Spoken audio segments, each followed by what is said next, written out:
Welcome to Supply Chain Management. Now I know most of you have spent your childhood evenings dreaming of taking your first supply chain management course.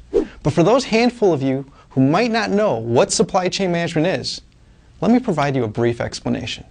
Let's take a simple product, like a bottle of water. Clean water, a plastic bottle, a plastic cap, and a label. Buying them at the store or vending machine might cost you about $1.50. How much of that do you think is profit? Nope. Wrong. Wrong again. Not likely. Water. A plastic bottle and a label. That couldn't cost more than 50 cents. And if you buy them in bulk, how could each bottle not give you at least $1 in profit? Seriously. If you think you can make $1 per bottle, you should drop out of college right now and get into the bottled water business.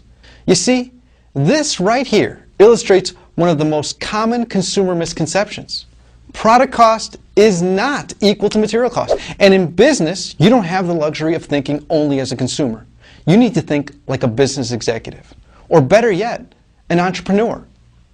So, in order to figure out where all that profit went, we need to imagine what it took for that bottle of water to get into your hands.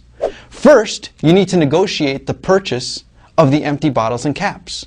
Those bottles will be much easier to transport if they're in boxes. We'll need to shrink wrap those bottles so they don't fall out of the box. We can move a whole lot of boxes quickly if they're all put on pallets. In order to move the pallets, you'll need a forklift, which means you'll need a forklift driver. That forklift will then take the pallet and put it into a truck, which will require a truck, driver, fuel, and insurance.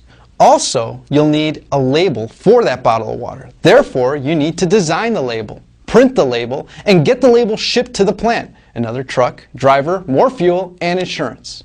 Our water bottling plant won't be free, and neither will the energy it uses. In our bottling plant, we'll have employees and bottling machines, and let's not forget the day-to-day items like light bulbs, garbage bags, machine parts, janitorial supplies, toilet paper, and anything else that will be used at the plant by the employees. Oh yeah, and we'll also need access to the drinking water. Machines will then purify the water. Other machines will bottle the water and affix the labels to the bottles. And still, another set of machines will box, shrink wrap, and then palletize the bottles. In order to move those pallets, again, you'll need a forklift, which means we'll need another forklift driver. That forklift will then take the pallets and put them into trucks headed to the distribution centers. And, as we've seen, those trucks will require drivers, fuel, and insurance. Those distribution centers will also require employees, forklifts, and energy. From the distribution center, they'll head out to retail stores on still another truck, which will require a driver, fuel, and insurance. That store will need employees to unload the truck, stock the bottles of water on the shelf or refrigerator. If you have a refrigerator, you'll of course need energy. If we want to secure our stock, we may get a security guard or a security system. And of course, the store will likely get insurance. Also, imagine the costs associated with returning and replacing bottles that are damaged.